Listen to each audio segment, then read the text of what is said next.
This isn't just a motorhome. It's what happens when freedom becomes more important than location. What you're looking at costs more than most homes across the United States. But unlike a house, it isn't tied to land, neighbors, or a fixed view. No address, no calendar, no permission required. This is a private living space designed for people who don't plan their lives around destinations, because movement itself is the point. And the moment you start to understand that, the word motorhome starts to feel too small. From the outside, the first thing that stands out isn't how large it is, it's how controlled it feels. The lines are sharp and intentional. The colors stay restrained, almost serious. There's nothing playful here. Nothing decorative for the sake of attention. Every surface looks designed to communicate one thing: purpose. This doesn't feel like something built for campgrounds or weekend trips. It feels like something created to exist on its own terms. And then there's the price. This sits comfortably in seven-figure territory. And once that number registers, your thinking shifts. You stop counting features. You stop comparing specs. Instead, you start asking a different question. What kind of life replaces a home like this? Because at this level, you're not buying mobility, you're buying independence. As the structure expands, the transformation is quiet and effortless. Slide-outs move smoothly, stretching the interior into something that feels closer to a modern apartment than a vehicle. This isn't clever design meant to impress for a moment. It's practical space meant to be lived in every day. Storage disappears into the exterior. Panels blend seamlessly into the body. Nothing announces its function. Everything stays hidden until it's needed. That's intentional. Because this motorhome isn't meant to remind you that it's temporary. It's meant to replace the idea of temporary altogether.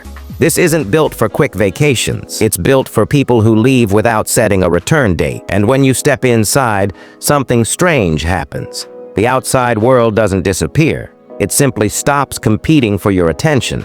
The cockpit feels less like a driver's area and more like a private command space. Materials feel soft and controlled. Screens are positioned with precision, visible without dominating your vision. Cameras quietly replace traditional mirrors, offering awareness without distraction. You don't feel like you're operating something oversized. You feel insulated, elevated, calm. This is where escape begins.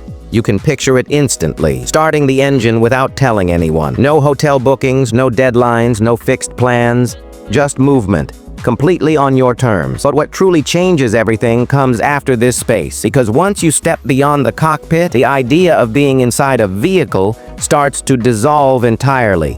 And once you enter the living space, the illusion of travel disappears, replaced by something far more permanent. The main living area doesn't reveal itself dramatically.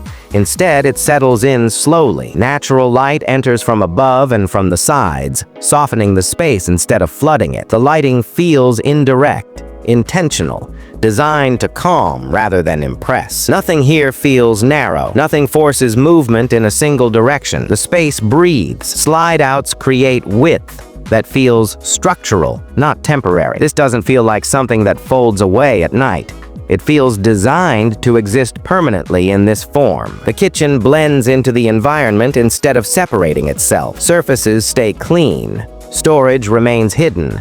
Appliances disappear into the architecture.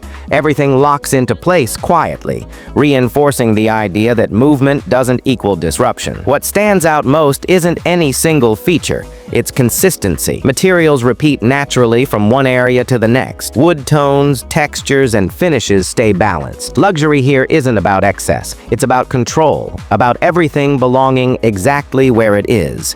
Tables retract when openness is needed. Seating adapts without effort. Storage appears only when invited. At a certain point, the idea of travel stops being relevant, because when a space feels this complete, arriving no longer matters, and that sense of privacy continues into the most personal areas. The bathroom immediately resets expectations. It feels open, tall, bright. Natural light filters in from above, removing the confined feeling most mobile bathrooms struggle with. Surfaces feel solid, residential. Thoughtfully placed storage hides behind mirrors and panels, maintaining a sense of calm even in a functional space. The shower doesn't feel like a compromise. It feels deliberate. Nothing here reminds you that this environment moves, and that's exactly the intention. The bedroom is where the entire experience slows down. Once expanded, the space opens fully. The bed sits naturally at the center, surrounded by soft surfaces, wide windows, and carefully controlled lighting. There are no split levels, no mechanical distractions beneath the floor, just uninterrupted space built entirely around rest. Closets feel permanent. Storage feels intentional. Lighting feels atmospheric rather than practical. It's quiet here. A small workspace fits effortlessly into the layout, enough room to work, reflect, or create. With off-grid capability and modern connectivity, the room supports a powerful idea without ever stating it directly. You don't have to step away from life to disappear. You can live here, work here, or choose to do absolutely nothing at all. That level of choice is rare, and that choice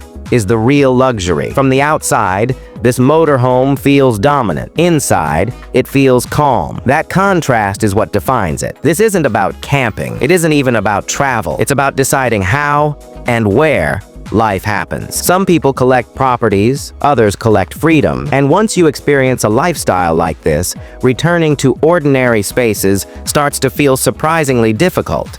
Because once you live without limits like this, the idea of going back begins to feel unnecessary.